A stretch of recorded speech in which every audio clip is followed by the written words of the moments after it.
The Tight Five. 5 separate sporting topics, roughly a minute or so on each. And when the bell dings, we move on to the next topic. What are we talking about? The Breakers are going to be playing against the Jazz and the Thunder. Yeah, that's in October this year. Good news again if you're a Breakers fan. What a trip to be on. Well, what a trip to be on for Wales fans. Confirmed, going to Vegas to play Canberra. Lulu's son. We'll talk about Lulu. Jared Warrior-Hargraves has been suspended for 4 games. That's his third offence of a similar nature, which is a careless grade 2 tackle to the head. Spain beating France. We've got Holland versus England tomorrow. The White Ferns, another humiliating loss. That's 5 in a row now on this tour. 3 one-dayers. They lost by 9 wickets, 8 wickets, 5 wickets with 20 balls remaining. Those 3 results are hidings in one-day cricket. 2 T20s played, 59 runs they lost by, and a rain-reduced match today, they lost by 23 runs. I mean, really, there is no scrutiny on this side. There is no consequence at all in terms of performance. I actually think they are now worse than the Football Ferns, which makes them the worst performed New Zealand professional sports team. Shot clock installed at Eden Park. Oh, we've got lots to talk about this, and also talk about Nick Kyrgios. Because I've got a little bit of a historical stat here for you. Remember the name Kyrgios? Remember Nick Kyrgios? Does anyone miss him from tennis? Anyway, let's start with the Breakers. You like this? Another couple of games. I mean, they're just pre-season games. They don't really mean much, do they? But it's great for the players. If you're a Breakers fan and you're able to jump on that trip, it's great as well. Look, they did this when we were both working over at Radio Sport, Lachlan, and I remember Mark Peard and Kent and Nato going over there, and it was a hell of a ride, a great time, and it's just a promotional exercise, but it's a good one, is it not? Oh yeah, it's brilliant. It's never, I remember when this first happened. I think Melbourne or Sydney were sent over, and I remember they played the Thunder. I remember Australian media sort of went off about it. It really annoyed me. But when you kind of recognise what it actually is, it's just a couple of preseason games. There's a good chance for these teams to head overseas and to get some exposure of sorts. Not that really a huge amount of people are really taking notice, but it's a nice trip. It's a nice sort of marketing tool of sorts, if you will, and it's great for the NBL, and it's a chance for them to sort of show themselves off. Yeah, it's a nice thing. People should never really lose their minds over it, thinking that it's breaking new ground for the Breakers. Oh, could they get NBA players, or will they become a bigger part of the NBA and who it plays outside of its seasons and whatnot, if that makes sense? But it's nice. It's great. People don't need to lose their minds over it, but it's great. Yeah. What about the Wawas going to Canberra then? There are 4 matches being played. There is the Gillaroos playing. I think it's England. There's an England Super League match there, and 4 NRL sides going over as well. Again, if we can just jump off the hype train for a second here. No, rugby league is not going to take over United States sport. It's barely got a foothold, if that. They had 30-something thousand people in the stadium. The television audience for the 2 games this year was 50,000, which is just zero in terms of American sport. A major part of the whole promotional exercise is to try and get a toehold into the gambling scene over there and actually get NRL uppermost in sports fans' minds, so that when they sit in Vegas in the sports book, and you can sit there all day and you've got screens going, games all over the world, all different things, that you can start betting on the NRL, because then NRL gets a percentage of that money that is spent. So it's a lot of hype and a lot of rah-rah and a lot of fluff, and you can take that any which way that you want. I mean, it's not real, but at the same time, I did say after this year's experience that I like the big flashy thing. It's just a promotional exercise to me.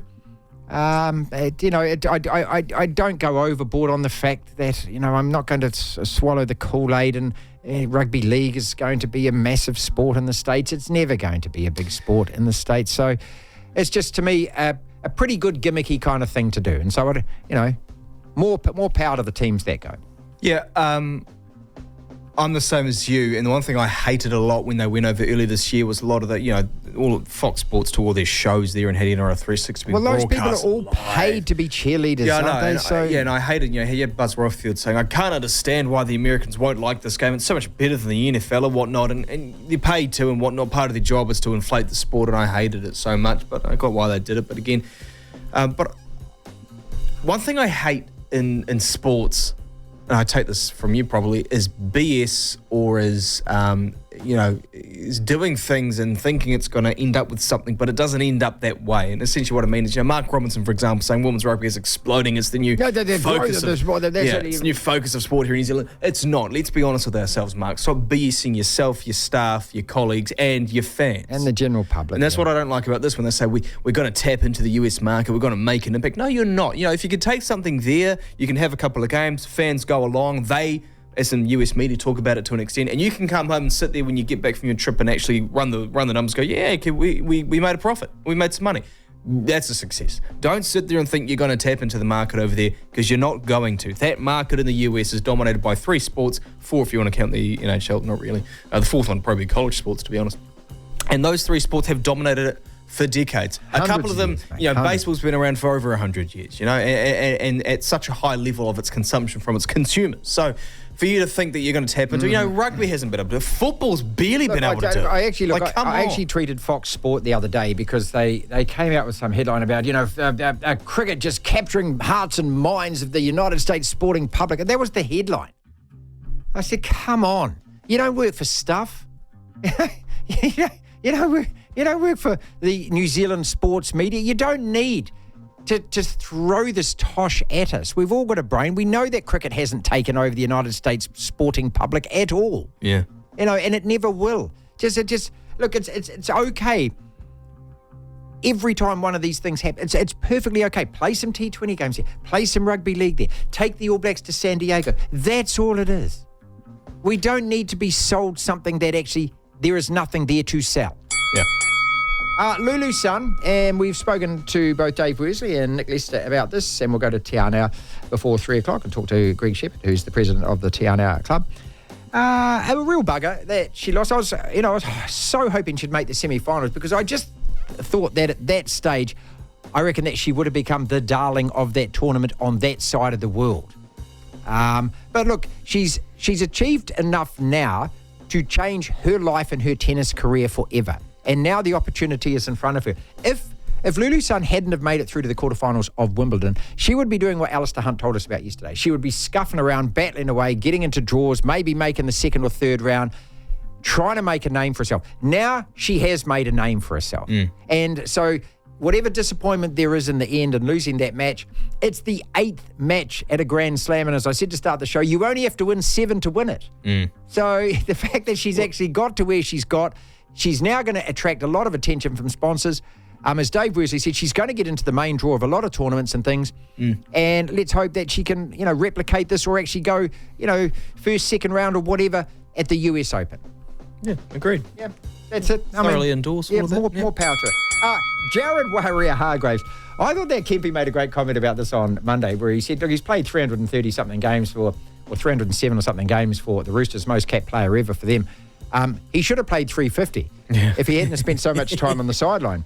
He's been suspended for 4 games, and Gordon Tallis has come out and made some comments saying that, look, the NRL have got to look after dinosaurs like Jared because we need him in the game.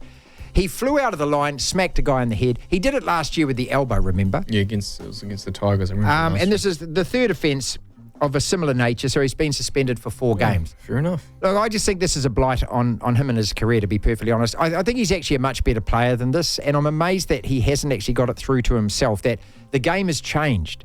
And if he wants to continue playing the game, that you can't... he's now costing the Roosters at a really crucial time of the year 4 games. Yeah. And they're on the cusp of taking, if not Melbourne's top spot, 2nd spot. I'll tell you what, if you're someone like Lindsay Collins or any one of their key sort of bigger forwards, and you see your partner in crime, more or less, Spencer Leniu, another one, who, along with yourself, helps get big meters in the middle and lays a platform for your backs, then you'd be just filthy when you see he's given 4 games. Like, Jared, can you just calm down? Well, mate, there's only 8 or 9 games to go. Yeah, you can play hard. Yeah. You don't have to swing your arm at someone to get suspended. You know, you're in your 30s, aren't you? A bit more mature. Well, than that's what I mean. This is like this is why I've never really been a big fan of his. It's from day dot really that he started in the game, because he's always had this issue. It's not something that's come up in the last couple of years. He's like the Draymond Green of the NRL. He's a great player, but he's going to be known as one of those guys, if not the guy, that when he played just always gets in trouble because he can't control his temper. We'll park the White Ferns. I'll actually talk about that in about 20 minutes or so, because I want to go into that in depth. Shot clock installed at Eden Park. So Damien McKenzie, just look at the scoreboard, mate. Okay, that's actually fair enough. It should have been on the scoreboard and didn't need it. Yeah, okay. And look, and I know people are kind of making a bit of fun about this.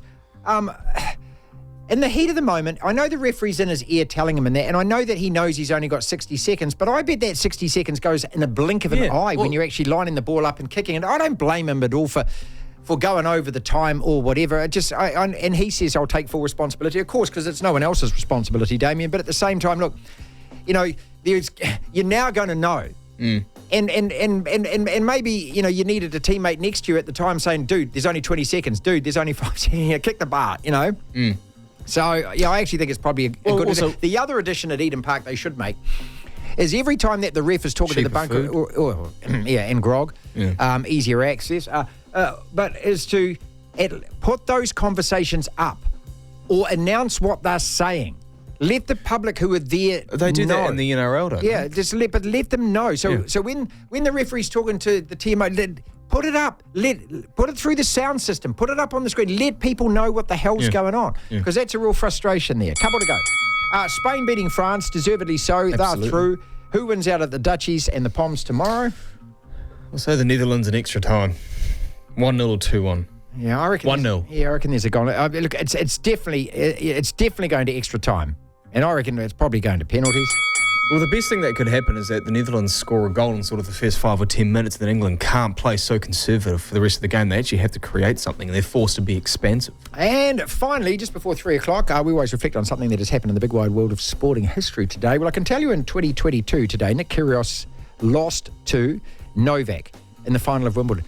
Has he been missed? I remember you were all on the Nick train. Was I? You were in love with Nick. Was I really? Yeah, you were. I tell you what, if there was an ability to go back on the logger and go back to audio in July 2022, I would find all these clips of you saying how much you're in love with Kyrgios. He's great for the game of tennis. He's entertaining. I always hated him, mate. I thought he was a joke. He was brilliant to watch, though, when he actually gave us stuff. There was I remember really well. He was a great player. Don't worry about that. At the Australian Open in 2020, it was when Australia had these horrible bushfires going on, like really bad, and he was playing. I think he was playing Djokovic actually, and he took it to 5 sets. It was a superb game, a bunch of tie breaks. It was the best he'd ever played, and he ended up losing. But he was the best player in the world. He took more, just when he wanted, when he cared. Mate, he was really good. He could absolutely hit a ball, but really a heart the size of a pea.